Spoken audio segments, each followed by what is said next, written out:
Good morning and welcome back to another episode of Business Beyond the Beach in partnership with our friends here at Miami Community Newspapers. My name is Brittnie Bassant, President and CEO of Miami Beach Chamber of Commerce. And today I have with me Joe from Empower IT Group. Joe, hi, welcome to the show. Hello, how are you? I'm great. Thank you so much for joining us here today. Absolutely.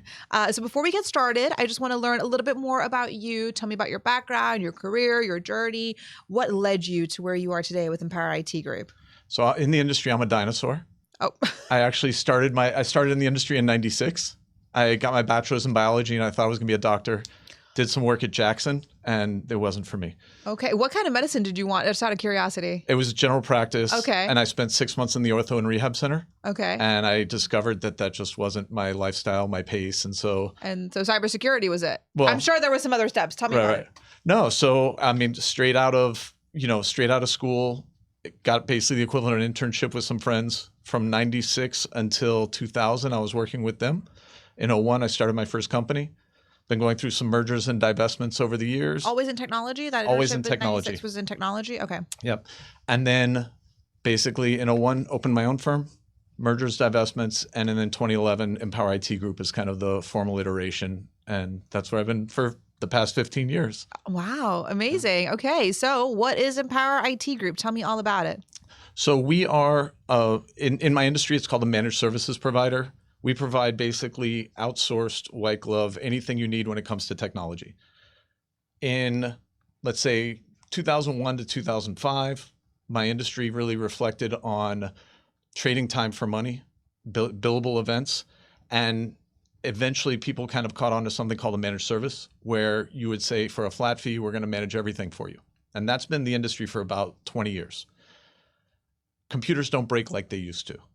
And so with that in mind, thankfully. Yeah. So, the idea that people would need somebody on call in real time, what I have found is that people need experts to come in and really identify the gaps in what they're doing with their technology, how they're protecting their data, what they're doing around cybersecurity. And we're filling those gaps and those needs more as high-level consultants than as, a trading time for money, come out and install a printer type of relationship. So that's really what we do, is that white glove treatment for industries that need their IT and need an expert or a resource, but don't necessarily have the budget for, let's say, a CIO or a CTO in their organization. Absolutely. And so when we talk about those services, those white glove services you provide, let's drill down a little bit more on that and just tell me, what are some of the services that you and your firm offer? So part of what our industry does, very often, the big consultants tell us that we need to take, let's say, no account less than 10 seats, things like that, where the economy of scales and the volume. What does that mean, like 10 seats, like workstations? 10 employees, okay. 10 workstations. Got it. The idea that the economy of scales is where the profit margin is. But what I have found is that, especially in the beach, there's a lot of solopreneurs and smaller businesses, independent real estate agents or mortgage brokers, insurance people, attorneys with 2 to 3 staff, that still have the need for these kind of high complexity solutions, but are not the ideal target. And we've identified a way to really support those industries, those individuals, through the program that we call CLIP, right? It's a basic security package. It's an umbrella that keeps you safe.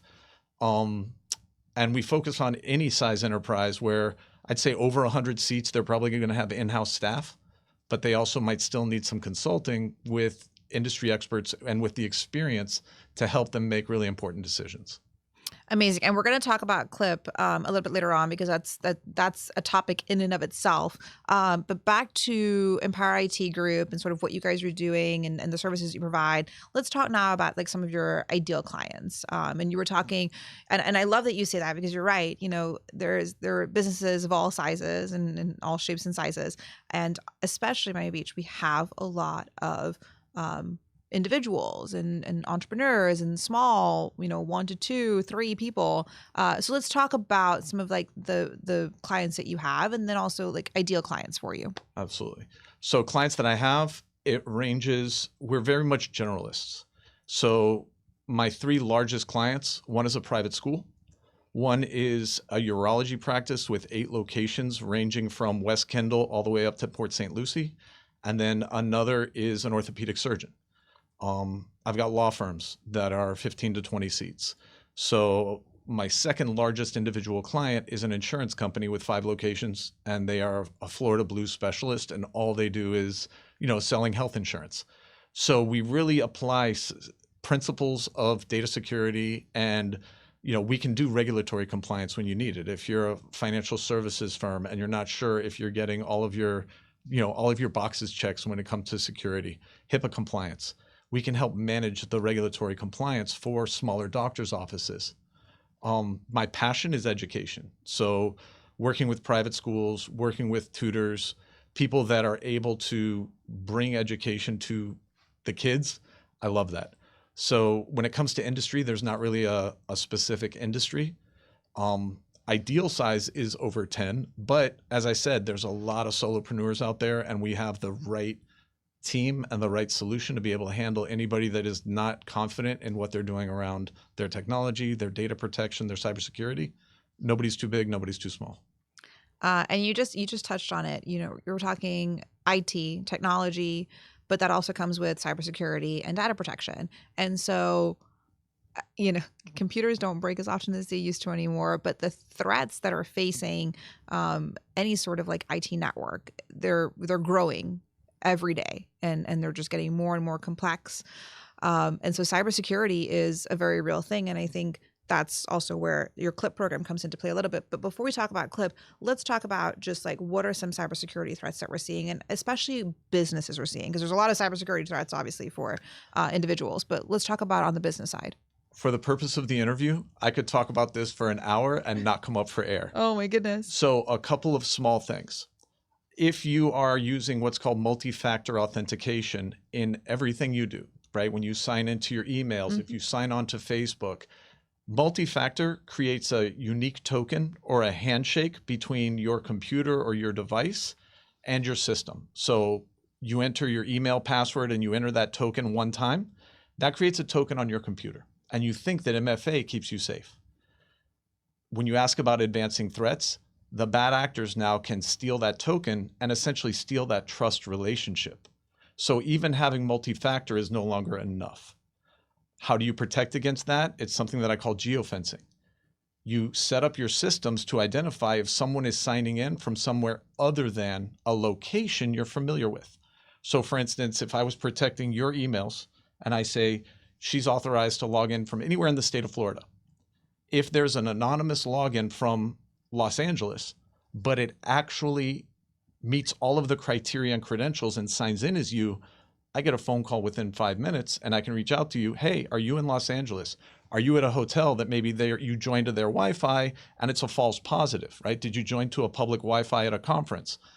But if not, I can mitigate that risk in minutes. A lot of times people don't even know other people are in their system, and they say, well, I did everything right. I had multi-factor, I had security, but at this point, even the security relationship can be stolen. So the next layer of defense is alerting or awareness, so that if something happens, you can mitigate that risk in real time. And that's a big one. That's absolutely incredible, and it's so important because I've had, fortunately not me. Unfortunately, I've had friends and members of the chamber have their accounts compromised, even with that multi-factor authentication on it. So, you think you're doing all the right things. You think you're protecting, you think you're you're solid on it, and it's not, because the threats are evolving and advancing, and it's important to have relationships and do business with individuals like you who can help mitigate those. So thank you. Let's get back to talking about CLIP, because I know that's really important for you, and especially as it relates to businesses. So first and foremost, what does CLIP stand for? Cyber Liability Insurability Program. And now tell me all about it. All right. So if you as a business owner went to an insurance provider and said, I'd like a cyber liability insurance policy, they're going to hit you with an 8-page form that's going to ask you a lot of questions. What are your revenues? What do you do? What is your actual financial process around transferring money? Do you handle wire transfers? Do you handle credit cards? There's always going to be a section that talks extensively about your technology. And so what we've done is we've distilled down a very simple survey on our website where you can enter your information, and it's a 10-question survey. But if you're reading that and I don't even know how to answer this, or you look at it and say, I need to hand this to my existing IT guy, and some of the answers are no, What CLIP is the insurability program to say we're going to provide an umbrella of protections that you would be able to answer yes, and you'd be able to get an insurance policy. So that's kind of the fundamental of where we start now, is with an umbrella of security and solutions to keep everybody safe at a level that the insurance providers would say, hey, you've done everything you can to a reasonable effect. That's absolutely incredible, because I think, again, when we talk about mitigating risks and mitigating those challenges, that's so important. So, and that's something that's a tool that businesses can use right now to help harden that cybersecurity infrastructure that they have in place. There's another initiative that you have, RWI. Yeah. What it stands for. Okay, Remote Workforce Initiative. Okay, amazing. So now tell me about that one. Not me quizzing you on what your acronyms mean. No, absolutely. That's what we're here for, right? That's what we're here today for. Like, it's easier if I just say the acronym and then you say what it stands for. So RWI, your Remote Workforce Initiative. Tell me about that. A lot of people now are outsourcing their their administrative footprint, or their, I've seen paralegals, right? Some law firms are starting to outsource overseas. And the idea is that as you expand your workforce and go overseas, do you have systems in place to protect your data? Right? The Bar Association has right now this very ethereal best effort. They just say, hey, if you're going to use people in the Philippines or in Colombia, we want you to use best effort to protect your data. When I've talked to attorneys that are outsourcing, they have no visibility, right? A lot of times the person overseas is using their home computer with no security footprint, no oversight, and no administration. And so it becomes a question of, well, what is that computer doing when you're not there? What protections are in place? How much time are they spending actually working for you? And so the Remote Workforce Initiative is a very lightweight, very affordable system that we have set up to be able to let you have full transparency into the workday. If you want to filter websites on that device, you'll be able to do that. If you wanted to have monitoring and determine how much time are they spending. If there was a data exfiltration event, meaning someone tried to download all of your data at the perimeter for any reason, you'd find out about that in real time. And if you say, you know what, this person's leaving on bad terms, I need you to lock them out of everything they have access to in a matter of minutes, it gives you that ability to control that. That's incredible. So a lot of times people are saving. So streamlined. Yeah. We've really built a very clean system. The idea is they're saving so much in labor costs by going overseas that this investment in the security for their clients and for their infrastructure is really a no-brainer. That's absolutely incredible. So when we talk, we've talked about cybersecurity, we've talked about risk prevention. Is there anything else regarding sort of the services that you provide on the cybersecurity side, or some of the services that your firm provides? Is there anything else that you want to touch on there that we haven't already discussed? From a services standpoint, I think that's plenty, right? We're People's good. their ears are burning, their eyes are bleeding. It's a lot to take in. We really focus on what I call white glove or concierge style services. So as much as I have this umbrella of solutions, it's not one size fits all. Tailored to the business. So, that initial consultation to sit down, identify your needs, identify where the gaps are is really important. That's always a no risk, no cost sit down. So if anybody's got these questions and just aren't sure where they're at, I might come in and do an assessment and say, you know what, you pass with flying colors. Right? I met with an accountant 2 months ago. He's so incredibly focused on his security, and he's self-managing it, solo practitioner. I was like, there's nothing I can do here to really enhance what you've done for yourself. I mean, he's literally got the RFID, the little 6-digit code to access his own PC. Right? And so he's really focused on security. I asked him really probing questions. He was able to answer it. So I walked away with, like, you get an A+. You're golden. I love that. But I'm able to sit down and look at that with everybody and let them know where they stand and what might make the best fit. Incredible. So we were chatting a little bit earlier, right before the show, and you have been around in Miami-Dade for a while. You're very familiar with the community. You're familiar with Miami-Dade County. You're familiar with the beach. We talked a little bit about chambers of commerce, and you kind of knew some of the players there. So let's delve into that a little bit deeper, because obviously you're a member of the Miami Beach Chamber of Commerce. Thank you so much for your investment and your support of our organization. But tell me why that's important for you. So I lived on the beach from 2005 until 23. I was a 15-year member of. You left in 23? I That's did. when I started. I'm Okay, sorry. anyways, it's fine, Joe. Continue. Oh, 5 to 23. Yep. That's okay. That you get a pass. Member of BNI South Beach, right? So there are a lot of historic members that recognize the face and the name. I've been in and around forever. Raised my kids. All three of them were members of Temple Beth Shalom. All three of my kids came up through that program. Two of them are still there. North Beach Elementary, Nautilus. So Beach High. What did you? no, Oh, no. They went, SAS, MAST, a couple of different kind of different routes. specialty. But yeah, I mean that's the mark of a true Miami Beach. Yeah. That Beach High. So seal. yeah, I'll take the. You'll have a little ding, but There's it's okay. a ding. It's okay. But so yeah, no, raised my family on the beach. Lot of really deep ties to the community, and I feel like my reinvesting. Wendy Unger tried to get me to join the chamber for years, and it was a situation where I had such close proximity that I wasn't prepared to step in. A lot of it's hospitality, and at the time I didn't have the offerings to work on hospitality and things like that. I again, through BNI, looking at other chambers and doing other things, it just never kind of materialized here. But recently, looking at the chamber again through different eyes, looking at what's happening on the beach, I feel like having a vendor that focuses on security, focuses on really deliverables with ethics and integrity really matters. And so, coming in and being able to provide the services to the independent mortgage broker or the realtor who their brokerage may not be giving them that level of support where, yes, they focus on their systems and the things like that, but your technology is your own, right? And being able to leverage the tools, whether it's AI, the security team, all of these other things that I now have kind of back ending that I can manage that for people. And so coming in and giving back to the community that way is something that really brought me back to the chamber. Amazing. I love hearing that. I love hearing that history and that journey. And you're right.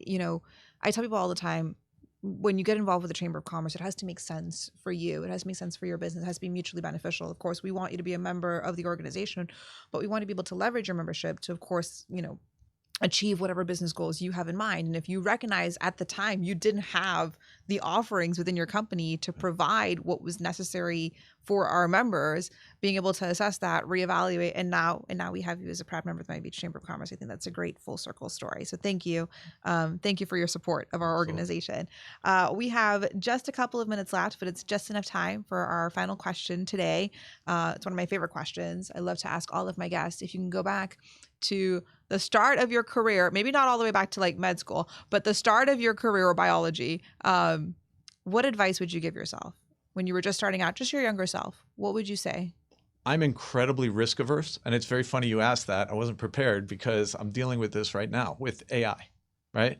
I'm incredibly risk averse. And so from being younger in this industry and watching things come, it's things like I passed on Bitcoin.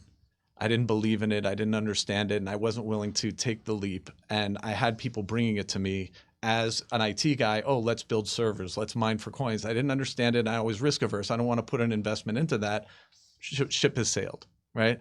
There have been a few different technology opportunities over the years that I looked at. And I was like, hey, because I don't have my head wrapped around all of it, I'm very much the guy that I say, I find the hole, not the donut. There's this amazing, beautiful, wonderful thing in front of you. And I'm like, hey, wait, there's something missing. So that's led me to not maybe grow as expansively or do things in a way that would be, really aggressive. So right now, AI, right? I'm in that same position with the AI, but I'm approaching it in a different way. And again, this overall talk is not about AI, but leveraging those solutions in meaningful ways for my clients. And not being afraid of AI because I hear more about the risks and the vulnerabilities because I'm on that side of things, all of the gaps preventing me from stepping into that world and making the most of it. So if I could go back, I would say don't let fear guide your decision making when it comes to new opportunities and new technologies. So that would be the advice. And that's such an interesting point of view, especially in the technology world where I feel like things evolve so quickly. Just to hear you admit, being risk adverse to some of the opportunities that you had from a technology standpoint, where it's like ever evolving and new and exciting and fun, and there's opportunities there. I'm curious how to see the next few years go for you, and we'll touch back in on this, and we'll say like, how did it go, Joe? How'd that AI treat you? Exactly. I'm excited to hear about it. But thank you for joining us today and for sharing a little bit of your story and about what it is that you do. Really appreciate having you on the show, and of course, thank you guys for watching and tuning into another episode of Business Beyond the Beach in partnership partnership with our friends here at Miami Community Newspapers. We loved having you join us, and tune in next week for another show.